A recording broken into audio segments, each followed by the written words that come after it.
to the All Things ITSM Global Podcast, coming to you from SITS in London. I'm Kirsty McDowell and I'm here with Ross Satter. Hello. Patrick Bolger. Hello. And we're talking with Kevin Holland this afternoon. Hello. Welcome, Kevin. So, SIAM. Yep, SIAM.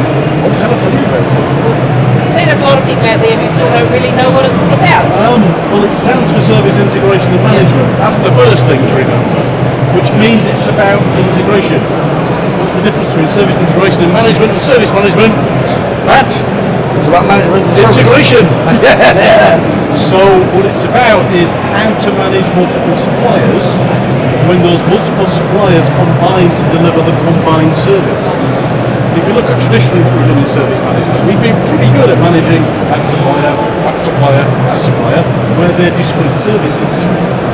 How are you going to coordinate multiple suppliers when one is dependent on another, or when one service interacts with another? One supplier wants to make a change that can affect another supplier. Where do they go for the brokering to say, yes, that's okay with us? That's probably a really good starting illustration to start thinking SIAM. It's upper level. So it's not doing the job with the suppliers, the managed service providers. It's integrating, coordinating, facilitating, brokering. That's the context of SIAM. It's the brokering side that actually sort of interests me. So how do you go, what are the things that you do to get it in place? That's one of the interesting ones. The organisations I've worked in were quite lucky. We were a green field where we could build into the contracts with the service providers the need to work together. But even without that, it depends on how much you can influence the suppliers. One good example. If you want to flow an incident from one supplier to another one, just happens in IT, it goes to the wrong place. You need standard incident severity definitions. You all need to understand that severity 3 means that, the 2 means that, the 1 means that. And what we did, the best method is you get your suppliers together to all agree what the model should be. So if you try and impose it, it doesn't work. So it sounds nice and easy, but I've been in the same I've been in the same situations where trying to get people to agree on just the simplicity of what is a severity 3. So do you guys come with like templates of how to do this? Well, 1 is the worst you can get, 5 is who cares, and 3's in the middle somewhere. Yeah. But the key there is actually the SIAMs are the king. The SIAMs are the kings being usable. The SIAMs are the sort of rule, but not tell everybody how to do everything every day. Right. They're there to instruct their subjects, put the rules down, and then let their subjects get on with it. Our experience is, if you stick to common sense, most service providers get common sense. Picking the severity one, they might have their own local severities. When you're operating in that ecosystem for that customer, you have to call things a 3 because that's the agreed mechanism. But another one, the common release schedule. So as users, do you want to have to go on that website to see when there's a release from that application, that website to see when why should you? So everything needs to be brought in together and coordinated. Yep. So, because the end customer doesn't want to know that this service is made up from something from this supplier, that supplier, and this supplier. They just want to know that the service they get is, here it is. Think electricity. Yeah. In the UK market, you can buy electricity from a number of retailers. Yes. Who then buy from wholesalers, who then buy from the suppliers, who then subcontract some of that to the suppliers. Do you care? Exactly. No. Yeah. As long as you can push the button on your jug and get on board, you're right. Yeah. When they need to turn on a dam in Scotland, who should do that? And this is a good example of the integrators. If you look at the railway companies in the UK, where there's a track operator who is actually the SIAM for that railway. So each train provider have their own timetables. Who is it that makes sure all those timetables work together so the train from that provider doesn't crash into the train from that provider because they're running at the same time? But isn't there a significant shortage of the types of new skills that are needed within an organisation for SIAM that IT people typically aren't very good at? The financial aspects, negotiation aspects, some of the supplier management You've hit aspects. on the softer skills. Yeah. my experience is that if you have the service management skills, they are the same whether you're in a service provider or in the SIAM. The change management process is the same process. Yeah. It's just that some of the approvals being done lower down, and process-wise, it's the same. You've hit the nail on the head. It's softer skills. It's facilitating. It's negotiating. It's influencing people who do not work directly for you to do something that is for the common good, but may be harder for them. They're the skills you need to focus on. And a very deep understanding of your customers' needs as well, because you're acting as their representative to orchestrate all that service. Gartner came up with the phrase 10 years ago, the SIAM is the informed customer. Yeah. Gartner calls SIAM MSI, customer integration. Yeah. It's the informed customer, acting on behalf of the customer with the service providers, and the other way around. We've all been in IT service management for years. There's a role here for the business to understand that they need to be planned, organised. The SIAM's in the middle. The SIAM's not new. It's been around for easily 10, 11 years. It's just someone came up with the phrase SIAM, I think it was Steve Tupman, called it SIAM, and it was at a quite low level for a bit. And then a magical explosion about 4 or 5 years ago. Yeah. But now everyone's going, well, we do SIAM. We've done SIAM for years. Well, actually, a lot of people say they haven't. They've done service management. They haven't worked in that coordinating, integrating, facilitating type role. Because of that, there are some people saying that the SIAM should do service management for everyone. One good illustration, the SIAM should have a CMDB, configuration management database, that holds all the assets from every service provider.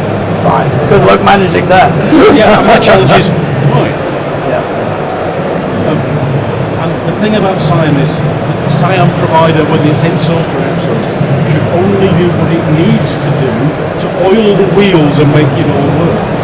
It shouldn't take on responsibilities of the service providers unless they're not doing them very well. And a significant amount of that would fall into like a standard change category anyway. So, but you would really have to have that nailed to have SIAM working. And we learned the analogy is it's a bit like children.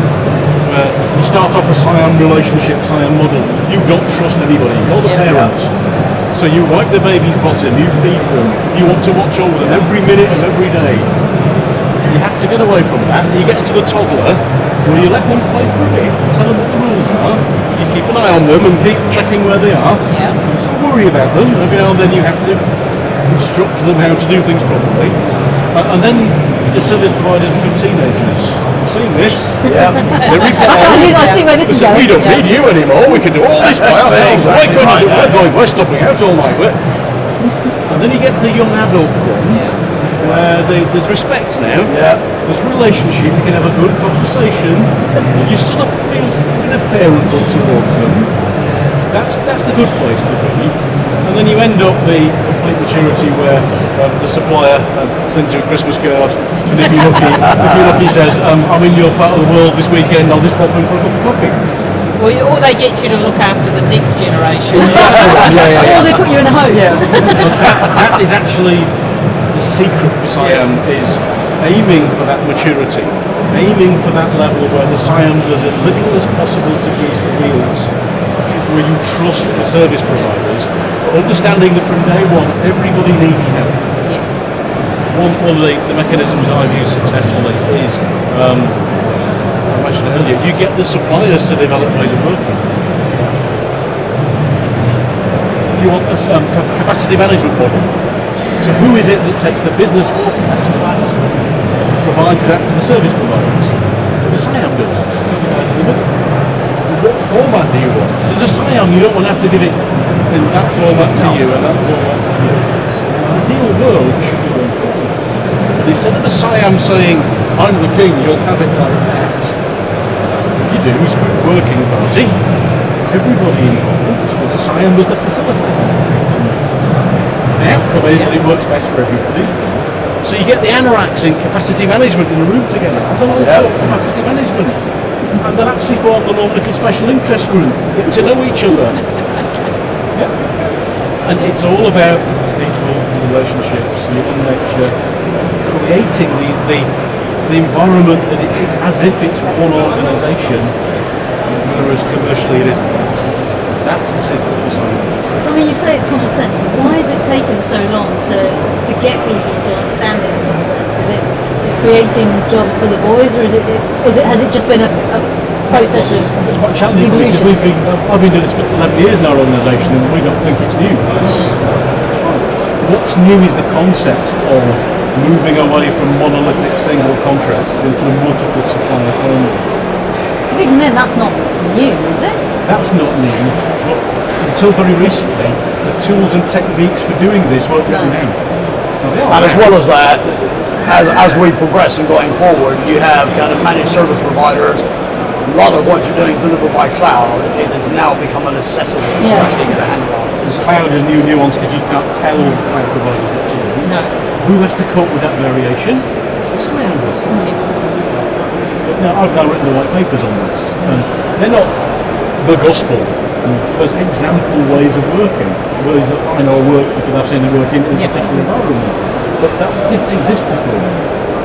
So you have the people say, well, there's ITIL, that's everything about SIAM. Well, actually, it's all the base techniques. You just put them together in a different way and add the softer skills. So now it's written down, you've actually got a basis for people to go, just like when we wrote down service management. Yeah. Oh, it's obvious, isn't it? Yeah, it's so obvious that it wasn't written down. Yeah. And now it is. Yeah, I mean, things have changed so much. I mean, I started in service management, I think about 16 or 17 years ago, and IT was definitely a bunch of guys who really did, in the place I was working, they did sit in the basement and do IT stuff. They did. Most places they do. And you tried not to let them talk to customers ever. Yeah. I mean, and those skills are the ones that have had to change. I mean, those people, they have to talk to customers. They really need to. We've had to upskill people to get those people skills because you can't keep people in the basement not talking to people anymore. I know a few people that should always be kept in the basement, but that's it. Yeah. Replay that for a SIAM integrated environment where they are commodity providers. Yeah. Users don't want to talk to Microsoft. We don't want to talk to No. Amazon. So who is it that has to understand the services, put them together, understand the relationships, build constructs around coordination of releases, etc. The SIAM does. So a lot of it, all the skills that we have used for service management for many years, it's just that it is now multiple providers of varying nature, including internal ones and external ones. So it's more of a skill.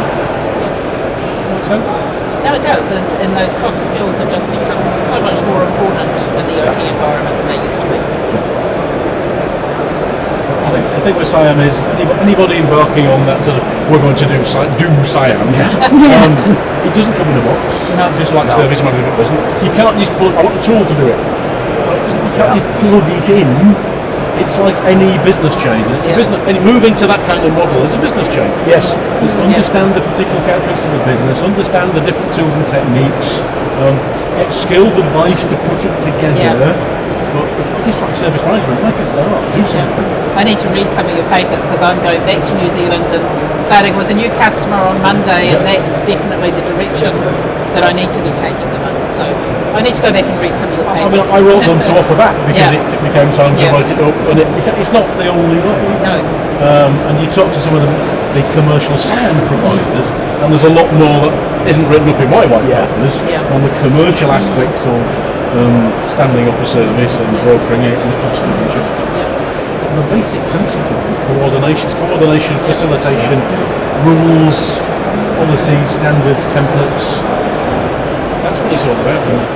It's not hard. It really isn't. Well, thank you very much for your time this afternoon. It's all right. been a Thanks, pleasure Kevin, chatting to you. Anytime. Thank you very much.